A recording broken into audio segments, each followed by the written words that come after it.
Hello everybody, and welcome to a very unique video, a highly requested video. I get asked all the time for tier list. What are my thoughts on the classes for different subjects? Well, in this video, I'm going to give you my opinion on what I think are the best classes on a tier for beginners who want to play PvM. I have ideas for other tier lists that might come in the future if this is something that you guys like. If you do like this and you want to see more of these tier type videos, do me a favor and smack that like button for me and show me your support. And if you're new here and you like Dofus PvM tips, guides, and gameplay, and maybe tier list, consider hitting that subscribe button and turning on notifications so you know exactly when my videos go live. All right, let's do this.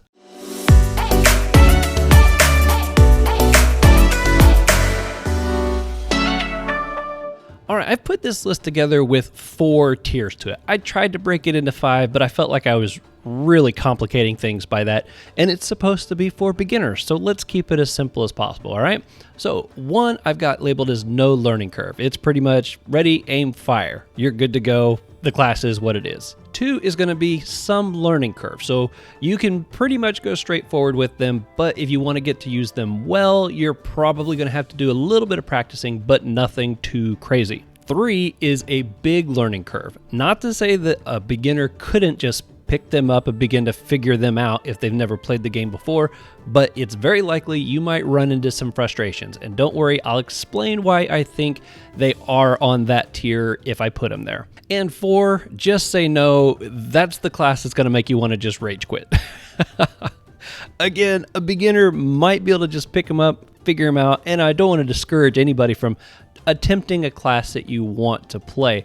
But if you're new to the game of Dofus and you're just trying to figure it out, hopefully this is a list that's going to maybe help you figure out where you're comfortable with starting on that list. All right, so we're just going to start right here. We're going to go from left to right, and we're going to work our way down here. I'm going to plug them up here, give you my opinion, and remember, it's just my opinion. I'm not trying to say any class is better than any other class, and maybe you think a class should be somewhere else on there, and that is perfectly fine. In fact, if I get something really wrong, feel free to leave it in the comments below. Let me know why you think it should be in a different spot. I totally appreciate your feedback. Please be polite. Let's respect each other in the comments. This is, again, just my opinion, and I hope this will help some people out who are new to the game and you're looking for a little bit of advice on which one to go with. All right, the first one we have on the list here is the SRAM, and I have this in the big learning curve section. My personal opinion of the reason why I think newcomers will be frustrated with this class is, yeah, you can do some damage as straightforward, but their thing is the fact that they can use traps and they can turn invisible. Well, the part that you'll find most frustrating is the AI seems to always know where your traps are. Occasionally, it seems like you get lucky, and you can eventually learn how to use that attribute to your advantage. But for a beginner who doesn't understand the AI of the monsters and things like that, they throw it right in front of the AI and they expect it just to walk into it because they can't see where it's at. For some reason, the AI decides to go over to the side and they just completely dodge it. I think you will find that frustrating. So that's why I put that one in the 3 category. The Foggernaut as well, although the Foggernaut is one of my favorite classes right now. And in fact, I've got 2 series on my channel with it. Highly recommend the class, but maybe not for a beginner. And the only reason is because the frustrating attribute of this class is the turret that you use, which is the main attribute of this class, works both for you and for the enemies, work against you and against the enemies. So learning how to keep it to where you want it to only attack the enemy or to try to shield yourself from it, or you don't want it to heal the enemy and you want it to heal you, I feel like there's some frustration that could occur there for a beginner. It might fall into that 2 category because once you figure out the turrets, it's not that bad and they do incredible damage. So, you know, if I had a 2.5, I would maybe put it as a 2.5, but I'm rounding it to the 3 for a beginner. All right, the Osamoda I am putting in the 2. Now, previously, I would have probably put them in the 3 because their summons were just absolutely frustrating. But now that you get to control all the summons, it's not as bad as it used to be. However, you do still have to learn about the summon charges. So there is still a bit of a learning curve to that. But once you got that down and you take control of your summons and you do what you want to do, I feel like that's a 2. It could be a 3, maybe for some beginners who haven't played MMOs at all. If you haven't, worked with summons before, maybe it would be a 3, but I think overall, I think it would be a 2. All right, the Sacrier. Oh my goodness, I feel like a Sacrier could go into any of these categories if you don't know what you're going to do. But overall, for a beginner, I know that Inkama rates it as a 1-star. I'm putting it as a 2-star because, again, this category is if you want to use them well, you're going to have some learning curve to them. Yeah, they can pretty much go out there and just start bashing away, and they can do some decent damage. But for them to do their high damage, you got to get the hang of learning how to ride in that mid to low health range without dying. And although that may not be too difficult to figure out, I mean, if your health starts getting lower, you got to try to get it somewhat back up. It's not too complex, but for a beginner, learning how to ride that line so that they can use the class well, I think that puts it in a 2 category for me other than just a 1. All right, the Hupper Mage is the first class that I'm putting in the just say no for beginners. I think between trying to learn how to use the elemental orbs and the elemental placements on the ground and then using the by element attributes so that you can get bigger damage or debuffs or buffs or switch places and stuff, I feel like there's a lot going on there. So although you could grab them and you could just straight up attack with them in an element, might put them in the 2 category, but I'd say that to figure that class out well and use it as it's intended, I'm going to put it in the 4 category. Maybe other people will think it's a little harsh, but in my opinion, that's where I would put it for a beginner. Come back to it after you learn the game a little bit. You might love it, but I think there is a big learning curve when it comes to the Hupper Mage. The Rogue. Sorry, Defy. You probably already knew it too, but I'm putting the Rogue down here in a 4. I feel like they could maybe be a 3. You know, a beginner could pick them up and use them just with a big learning curve. So, you know, maybe it's a 3.5 instead of a 4, but I feel like to use them in all of their abilities, I feel like as a new player, they're going to struggle with a class that has such a slow burn in the beginning because you got to get your bombs out there. And I know even as an experienced player, it's hard not to just run out there and start using your direct damage attacks. But for a rogue, you want to be trying to use those bomb walls. You got to get good at moving yourself around, the enemies around, predicting ahead of time where you're going to move your bomb walls around. Maybe not even just throw a single bomb down, but then you've also got the delayed bombs that you can put out. So I feel like there's a whole lot going on to be able to use the rogue as a rogue. Again, if you just want to get out there and go straight attacking with something, they may move up the list a lot. But I feel like if you're going to use a rogue as a rogue, I'm putting it in the 4 category for beginners. Well, an IOP is definitely gonna go in the no learning curve category. Super easy to learn, high damage, you just run up and start smashing things. As long as you can keep yourself from dying, you're good to go. They're super easy, perfect for beginners. The Feka, I'm going to put that in the 2 category.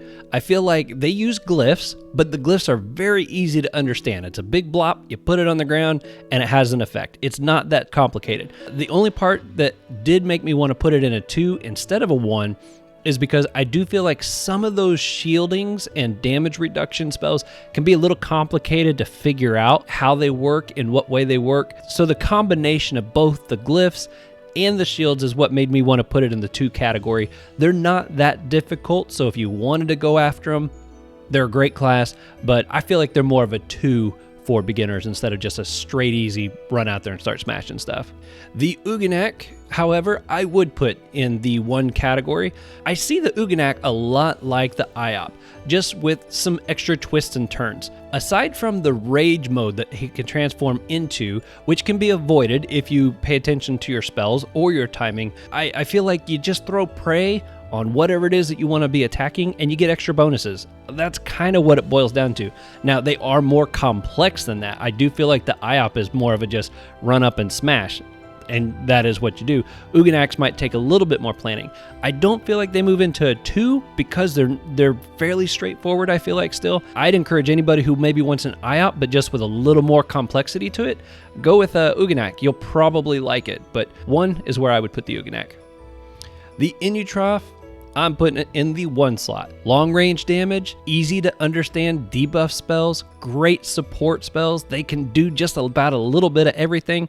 And if you build them in chance, you get lots of good loot and deal high damage at the same time. So I feel like as a beginner, it's a great way to go for a first class. Okay, the Sedita, I love this class. I've got a series right now using them, and I am very quickly falling in love with them. And I feel it's one of those classes that could almost go in any of these categories depending on how you want to use them. But for me, for a beginner, I feel like some elements, it's a 1. You just get out there, start smashing things from a distance. You might steal some MP, pretty easy to use. But then if you want to start getting good at using their trees and summons and transformations and things like that, I feel like that could be a 3. So I'm putting it as a 2, which is just the midpoint between there. I feel like they could be a 1 or a 3. So I'm just putting them as a 2. They're a fantastic class. If you're willing, if you want something that you could start using right away as a 1, just get out there, start hitting and doing some fun damage and stuff. I don't think you'd be disappointed. And then the cool thing is later you could begin to learn some of their more complex attributes, and it wouldn't be a 3 for you at that point. But I think that would be a great class if you're looking for something with quite a bit more complexity to it, but you want to learn the game before you start implementing the complexity, if that makes sense. All right, the Craw, another fantastic class for beginners. Definitely goes in the 1 category. They do lots of damage. They do it from a long range off. They're fantastic at pushing the enemies back. They can steal health from a long ways from the map. They're just a well-rounded class for people that are completely new and don't want to get right in the face of the enemies. Highly recommend the Craw class for you. The Zeller, another class I'm having a lot of fun with on one of my series. The Zeller, though, I am going to put in the big learning curve section. I feel like this one, you can run out there and just start hitting things, but a Zeller, if you're going to use it as a Zeller, I feel like a beginner could probably figure them out. I almost put them in the 4 category, but I do feel like a lot of their stuff you can figure out if you're willing to put in the time to figure them out. But I definitely wanted to put them higher than a 2, because if you want to use a Zeller as a Zeller is able to manipulate people around the map. They can do delayed positioning. They can steal AP. They can buff themselves with AP. They got just a whole plethora of stuff that they can do that is very unique to all the other classes. You can figure them out if you put in the work for them, but they're definitely going to be a big learning curve. But they're a blast. They are a lot of fun, and don't let their small size fool you. They can pack a punch. The Eka Flip, I'm a little torn on where to put them for a beginner. I haven't played this class a lot, and for me, the frustration behind it has been the give and take of the class. Now, some people love that. They love the fact that there's a little bit of luck to it. They can definitely get themselves out of a pickle that other classes maybe wouldn't have been able to pull off. I'm torn between a 2 and a 3. I'm going to put it as a 2 because I think most people would put that there. Me personally, I would put it as a 3 just because I find like the frustration value is a little higher for me. But then again, I haven't played the class well enough yet to give it an honest rating. So I'm kind of placing that one on what I feel like other people have told me about the class. And I know it's a fantastic class. They do great damage, and it's not uncommon to find one in a lot of the groups out there because they are a wonderful class. So I'm going to put them as a 2. I might give them a 3, but I feel like a more justified spot for them would be on the 2. All right, the Pandawa. Kind of like the Eka Flip, I'm going to put it as a 2. They're fairly straightforward. They're great in all the different elements. They're the only class that can just pick people up and enemies up and throw them where you want them. So they've got some fun things with them. And in some ways, because they can pick up and throw where they want, that does take some of the learning curve out of learning how to position things. However, I do feel like they have some other attributes about them. Getting drunk, getting sober, using the unbewitching spells, and knowing which ones can be used on which sections. I feel like that gives a little bit more of a learning curve than a 1, but I think a 2 is a good spot for a Panda. All right, and the Masquerader. I feel like, again, just like the Panda, I feel like once you kind of learn the masks, you learn that there's one for short range combat, one for mid-range combat, and one for long range combat. Once you figure that out and you know which spells fall underneath each of those categories, I feel like they're pretty straightforward. As a beginner, if you want something that's going to have a lot of variety to it, a little complex but not too crazy, I think a mask could be a good option for you as a level 2. Iniripsa, definitely a 1. very easy, probably the easiest healer of all the classes. I'm not going to say they're the best healer because there's lots of classes that can do very large amounts of healing, but as far as being kind of like a point and shoot, ready, aim, fire, just easy heals, and they're not going to crank out tons of damage. But if you like to play more of a support role and you like classes that can stay alive a lot longer because they have that easy healing ability, the Inirips is a really easy one to go with and would definitely fall in that no learning curve category for me. And the last one, the Eliotrope, again, a favorite class of mine. I've got 2 series with them, but anybody who would not put them in the 4 for a beginner, I think is just trying to troll a beginner, because, oh my goodness, there's some fairly experienced players that have tried to play the Eliotrope class and have just wanted to rage quit because they can't figure out the portals. That's the big thing about them. They're a fantastic, fun class. If you want a serious challenge, just like the Rogue, the Eliotrope is another really good one, but you're going to have to really understand the mechanics of the game. And so maybe for a beginner, would not recommend that class. But as you begin to kind of get more familiar with the game and kind of work your way through the different classes, if you want to give them a shot, I think it's totally worth it. They're a blast, but not for a beginner. Well, there you have it, folks. There's what I think is the best beginner classes, ranked from levels 1 through 4 for beginners for PvM content. Now, it may be totally different for PvP, but I am not a PvP channel. But as far as going out there and fighting the enemies, if you're looking for a class that's going to be super easy to get started with, pick something on that row. You want something that's going to be still very easy, but a little bit of a challenge to you, go with the second row. If you're new and you want a real challenge, but it's probably not make you just want to quit the game altogether, you can grab something off that 3, but I would definitely avoid the 4 list until you feel very confident in your abilities in the game and understanding spells and the AI of the monsters and things like that. Not to say that you can't try them, but just say you've been warned. You've been warned. Well, that's it for this video. If you guys could do me a huge favor and just smack that like button for me. If you haven't already, that would be awesome. And again, if you're new here and you like Dofus PvM tips, guides, and gameplay, consider hitting that subscribe button and turning on notifications so you know exactly when my videos go live. All right, until next time, you all be safe out there, and I'll see you on the next one.